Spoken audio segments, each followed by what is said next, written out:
કેશોદના જૂના પ્લોટમાં આવેલ સ્વામિનારાયણ મંદિરે શિક્ષાપત્રી જયંતીની ઉજવણી કરવામાં આવી હતી।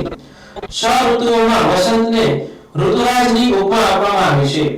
ઋતુરાજ વસંતના પ્રેમાળ સ્પર્શથી નિસર્ગ ખીલી ઉઠે છે।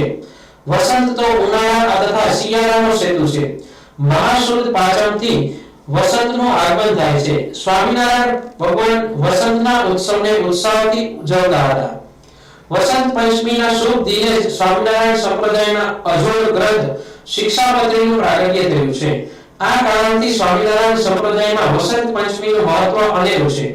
વિશ્વમાં બે ગ્રંથ એવા છે જેમાંથી જયંતી ઉજવવામાં આવે છે। એક હિન્દુ ધર્મનો ગ્રંથ ગીતાજી અને બીજો સ્વામિનારાયણ સંપ્રદાયનો ગ્રંથ એટલે શિક્ષાપત્રી। આ શિક્ષાપત્રીની રચના શ્રી સ્વામિનારાયણ ભગવાને સ્વયં પોતે જ કરેલી છે, જે વસંત પંચમીના દિવસે રચના કરવામાં આવેલી, જેને લઈને આજરોજ કેશોદ જૂના પ્લોટમાં આવેલ સ્વામિનારાયણ મંદિરે શિક્ષાપત્રી જયંતીની ઉજવણી કરવામાં આવી હતી।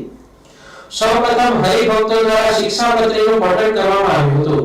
ત્યારબાદ ગ્રંથનું પૂજન અર્ચન કરી ભગવાન શ્રી સ્વામિનારાયણ મહાઆરતી કરી હરિભક્તોને પ્રસાદનું વિતરણ કરવામાં આવ્યું હતું। આ તકે મોટી સંખ્યામાં હરિભક્તો હાજર રહ્યા હતા।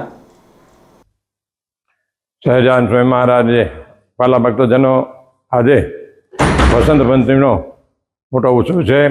આજે મહારાજે સર્વ જીવ હિતાવહ શિક્ષાપત્રીનું લેખન કરેલ છે।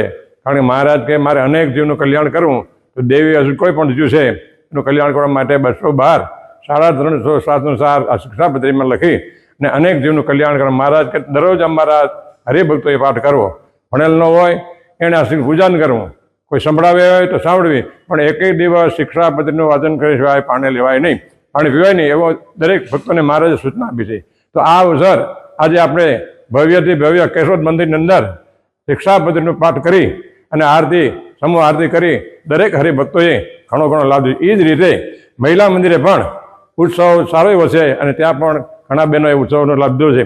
બાકી તો આજે સારા સુપ્રસંગ વગર મુહૂર્તે મુહૂર્ત જ કહેવાય એવો આ દિવસ છે। તો આ દિને આપણે સર્વે મહારાજને રાજી કરવા અને એની ઈચ્છાથી આજે આપણે આ પાઠ કર્યા, એ બધા દરેક હરિભક્તોને ખૂબ ખૂબ ધન્યવાદ દેવાય। ભાવથી આ મંદિરની અંદર આવી અને ખૂબ લાભ લીધો એટલું કહી જય સ્વામી।